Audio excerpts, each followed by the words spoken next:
8년 총액 170억 원이라는 상징적인 금액으로 친정팀 한화 이글스 유니폼을 입은 류현진 36위 2024 시즌 KBO 리그 활약을 의심하는 이는 많지 않다. 여전히 미국 프로야구 메이저리그 MLB에서 선발 투수로 던질 능력이 있음에도 힘이 있을 때 돌아오겠다는 약속을 지키기 위해 한화 유니폼을 입었다. 과거 20대 초반 KBO 리그에서 뛸 때처럼 한 시즌 200이닝 이상 던지는 건 기대하기 어려워도 건강한 모습만 유지한다면 한 시즌 10승은 너끈하다는 게 야구계의 대체적인 예상이다.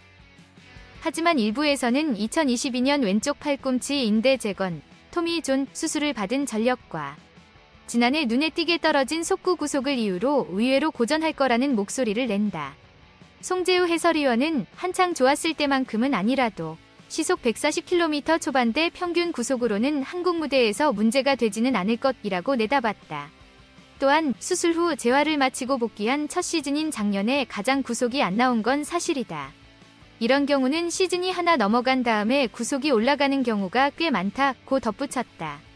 지난해 8월 빅리그 마운드에 복귀한 류현진은 11경기에서 3승 3패 평균 자책점 3.46의 성적을 남겼다.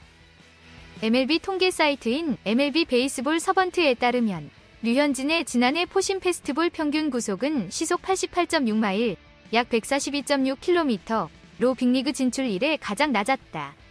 이 수치는 지난해 빅리그 투수 가운데 하위 2%에 해당한다. 하지만 워낙 정교한 제구력 덕분에 적어도 속구 때문에 고전하지는 않았다. 류현진의 지난 시즌 속구 득점 창출은 2점으로 MLB 상위 46%였다.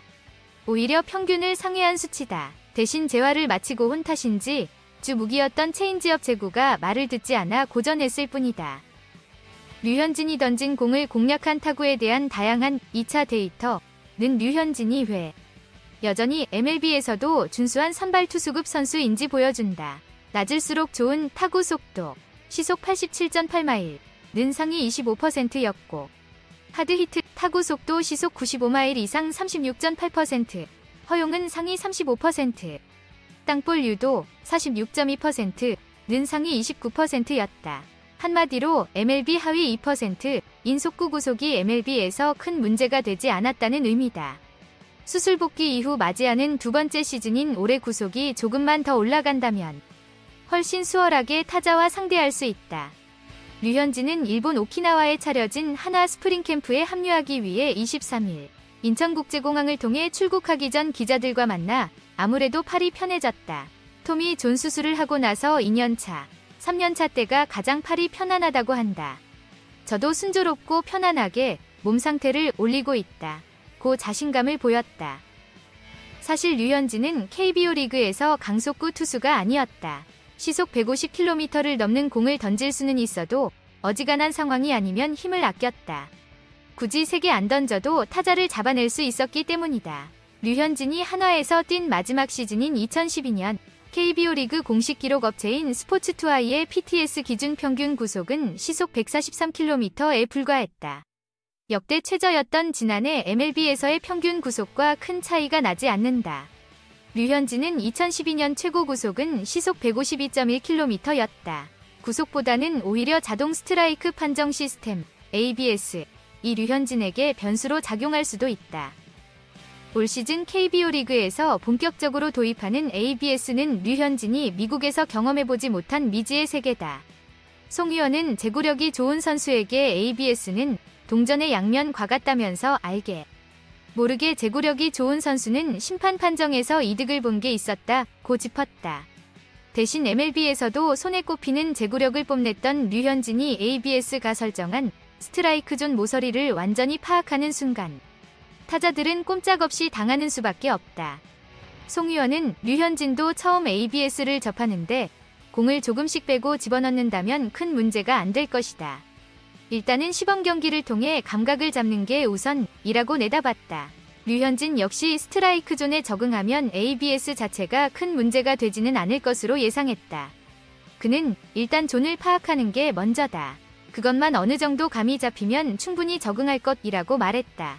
KBO 리그는 올해 전반기 투구에 제한 시간을 두는 피치 클록을 시범 운영하고 후반기 본격 도입 여부를 결정한다. 피치 클록은 지난해 류현진이 MLB에서 경험했기 때문에 오히려 자신감을 보였다. 관건은 포수와 투수가 사인을 주고받기 위한 전자장비인 피치컴의 도입이다. 류현진은 피치 클록 시범 운영에 크게 영향을 받지 않을 것이다. 피치컴을 사용하면 오히려 수월할 것이라면서 만일 피치컴을 사용하지 못한다면 조금 어려울 거라고 생각은 한다. 고 설명했다. 다음 뉴스. 미국 프로야구 MLB 샌디에이고 파드리스의 주전 유격수 김하성이 첫 시범 경기에서 100% 출루하고 쾌조의 출발을 알렸다.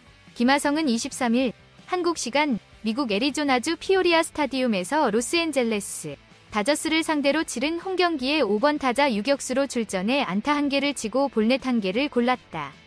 김하성은 2회 첫 타석에서 깨끗한 좌전 안타를 날렸다. 4회 두 번째 타석에서는 볼넷으로 걸어나간 뒤 5회 초 수비 때 다른 선수로 교체됐다. 다음 달 21일 서울 고척 스카이돔에서 메이저리그 정규 시즌 개막전을 치르는 샌디에이고와 다저스는 올해 시범 경기의 문도 가장 먼저 열었다. 데이브 로버츠 다저스 감독의 공언대로 현재 팔꿈치 수술 후 정규 시즌에 맞춰 컨디션을 끌어올리는 7억 달러의 사나이 오타니 쇼헤이는 이날 결장했다. 샌디에이고가 영입한 마무리 출신 일본인 불펜 투수 마스이 유키는 세 타자를 연속 삼진으로 돌려세우고 강렬한 인상을 남겼다.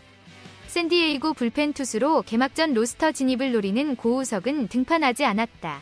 다저스의 14에서 1완승으로 끝난 이 경기에서 샌디에이고는 선발 투수 조 머스그로브가 아웃카운트를 하나도 못 잡고 강판한 바람에 12명이 투수를 기용했다. 시청자 댓글. 류현진의 2024 시즌 KBO 리그 복귀는 한화 이글스 팬들에게 큰 기대감을 안겨주고 있습니다. 그의 과거 성과와 미국에서의 경험은 그를 특별한 선수로 만들어왔으며 그가 지난해 MLB에서 겪은 어려움을 극복하고 돌아올 수 있을지에 대한 기대가 높습니다. 특히 류현진이 받은 왼쪽 팔꿈치 인대 재건 수술과 지난해 속구 구속의 하락은 몇몇 이들 사이에서 고민거리로 여겨지고 있습니다. 그러나 송재우 해설위원은 그의 체인지업과 제구력을 감안하면 KBO 리그에서는 큰 문제가 되지 않을 것으로 보고 있습니다. 류현진의 MLB에서의 성적은 구속이 낮았음에도 불구하고 제구력과 정확성으로 성공적이었습니다. 이번 KBO 리그에서는 새로 도입된 ABS 자동 스트라이크 판정 시스템에 적응해야 할 것이지만 그의 뛰어난 제구력은 이에 대한 대비책으로 작용할 것으로 예상됩니다. 김하성의 활약은 샌디에이고 파드리스를 위한 큰 동기부여가 될 것으로 보인다. 그의 첫 시범 경기에서의 100% 출루는 팀에 대한 긍정적인 기대를 높이고 있으며 메이저리그 개막전에서 그의 기량이 어떻게 발휘될지 기대된다. 김하성이 미국에서의 활약을 시작하면서 한국 야구 팬들은 그의 성장과 성공을 응원하고 있다. 특히나 그의 첫 홈경기에서의 안타와 볼넷은 그의 다재다능한 타격과 출루 능력을 잘 대변하고 있어 기대감을 높이고 있다. 다저스의 감독으로 잘 알려진 데이브 로버츠의 발언에 따르면 오타니 쇼헤이의 결장에도 불구하고 김하성은 이미 메이저리그에서 큰 주목을 받고 있다. 그의 활약이 팀에 어떤 영향을 미칠지 관심이 집중되고 있다.